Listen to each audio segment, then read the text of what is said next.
This is June 1st, the start of hurricane season, which is sort of just a date on the calendar. It is, because we've already had our first storm, back in May. The season runs from now until, and this always gets me at the end of November. Again, that's another figure that really don't mean much to us.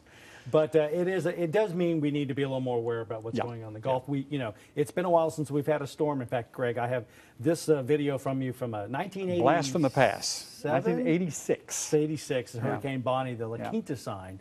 But it does speak to the destructive power of a hurricane. That was a pretty minimal hurricane. Then we move on to Rita and Ike in 05 and 08. Right. And this, of course, is Ike. But what do we need to be thinking about right now?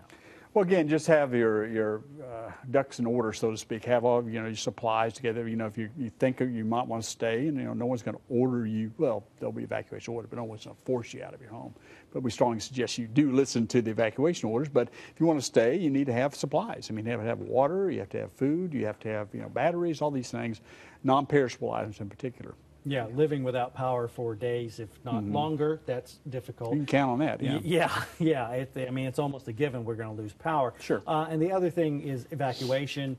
If an evacuation order is called, if we have a threat, where are you going? What are you doing? Having that sort of thought, it's kind of a thought exercise. Exactly. You need to have kind of an idea. Well, let's say if evacuation were called tomorrow, where would I go? And that's the way you have to approach it. Am I going to go up to be Aunt Sally up in Tyler, or am I going to stay in a motel somewhere way up north?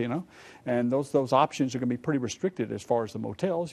Everybody else may have the same thought. Right. So the best idea is to try to find someone that you can spend a few days with. Yeah, and I always think the other thing is, what am I going to take with me? Yeah.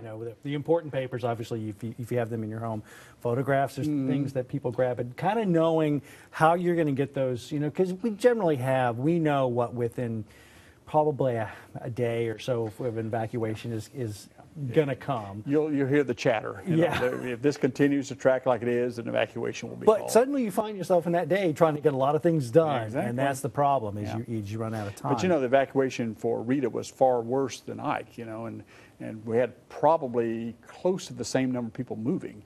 It's just that we learned so many things from Rita how to do it better. Yeah, so it absolutely. did go better. Okay.